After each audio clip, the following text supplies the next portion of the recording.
பயமா இருக்கு. என்னாச்சு? அதான் நேத்து சொன்னனே பைரவி, வயக்காட்டுல வலிக்கி விழுந்துட்டேன்னு. அப்போ கல்லு நல்லா முதுகுல கிழிச்சிருக்கு. நீ போடுற மருந்து காயத்திலே படல. ஆ? அப்படியா? குடு, நான் மருந்து போட்டு விடுறேன். நீ மருந்து போட்டு விடுறியா? ஏன் நான்லாம் உனக்கு மருந்து போட்டு விடக்கூடாதா? குடு. வயக்காட்டுல நடக்கும்போது பார்த்து நடக்கணும். இல்லைன்னா இப்படிதான் ஆகும். படாத இடத்துல பட்டுச்சுன்னா என்ன ஆகும்?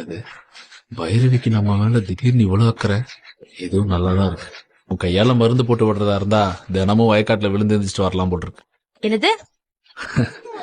நிஜமாதான் பைரவி, எரிஞ்சுக்கிட்டு இருந்த காயம் உன் விரல் பட்டதும் குளுக்குளுன்னு ஆயிடுச்சு. மாதிரி நீ மருந்து போடுவேன்னு தெரிஞ்சிருந்தா சரள கல்லுல நல்லா உருண்டு புரண்டு எந்திரிச்சு வந்திருப்பேன். என் உடம்புக்குள்ள கரண்ட் பாஞ்ச மாதிரி இருக்கு. என்னது கரண்ட் பாய்தா? என்னாச்சு இவனுக்கு? லூசு மாதிரி தனியா நின்னு பெறாத்திட்டு இருக்கான். ஹலோ, என்ன புலம்பிட்டு இருக்க? என்ன இவ்வளவு நேரம் அன்பா பேசிட்டு இருந்த, இப்போ என்ன குரல வசதி பேசுற? எருமை, என்ன உளறிட்டு இருக்க? மருந்து போட்டு விட்டதெல்லாம் கனவா? ஏன் ட்ரெஸ்ஸிங் டேபிள் நின்னு நீ என்ன பண்ணிட்டு இருக்க? மருந்து போட்டுக்கிட்டு இருந்தேன். உன்னதான் என் ரூம்குள்ள வரக்கூடாதுன்னு சொல்லிருக்கேன்ல. போ, வெளியில போ. இன்றைக்கான எபிசோடில் பைரவி மருந்து போட்டு விடுற மாதிரி ஆறுமுகம் ஒரு பக்கம் கனவு கண்டாருங்க. பைரவி எருமை முதல்ல இங்கேருந்து போ அப்படின்னு ரூமை விட்டு துரத்தி விட்டுறாங்க. அவர் நீயும் ஒரு நாள் மாறுவ பைரவி, எங்கள் அம்மாவையும் தங்கச்சியும் பிடிச்ச மாதிரி என்னையும் ஒரு நாள் உனக்கு பிடிக்கும் அப்படின்ட்டு போயிடுறாங்க. இல்லை உன் தங்கச்சி கல்யாணம் முடிஞ்சோன்னே நான் இந்த வீட்டை விட்டு போயிடுவேன் அப்படின்னு பைரவி ரொம்ப ஸ்ட்ராங்காக பேசுகிறாங்கங்க. அதையும் பார்த்துருவோம் அப்படின்ட்டு அவர் அங்கேருந்து போயிடுறாரு.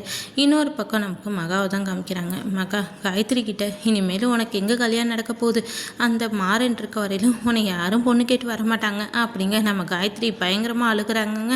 இதெல்லாம் கேட்டுக்கிட்டு இருக்க சிந்து ரொம்பவே வருத்தப்படுறாங்க. பைரவி உடனே நீ எதுக்கும் கவலைப்படாத, இவங்க பேசுகிறதெல்லாம் நீ மனசில் வச்சுக்காத, அந்த மாப்பிள்ளை வீட்டில் பேசி சமாதானப்படுத்தி இந்த கல்யாணத்தை நடத்த வேண்டியது என்னோட பொறுப்பு அப்படிங்கிறாங்க. இன்னொரு பக்கம் ஆறுமுகத்தை பார்த்து இந்த காயம்லாம் அதுவாக பட்ட மாதிரி தெரியலையே, வயக்காட்டில் பட்டால் இப்படியே காயம் படும், நீ வேறு யாருக்கிட்டேயோ சண்டைக்கு போயிருக்க, நல்லா தெரியுது, உண்மையை சொல்லு அப்படின்னு மிரட்டுறாங்க.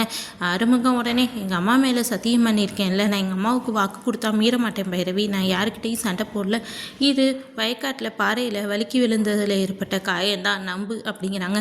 எனக்கு நம்புகிற மாதிரியே இல்லை. சரி, ஏதோ நீயே சொல்கிற, நீ நல்லபடியாக இருந்தால் எனக்கும் சந்தோஷம்தான், அத்தை மனசு கஷ்டப்படாமல் பார்த்துக்கோ அப்படிங்கிறாங்க.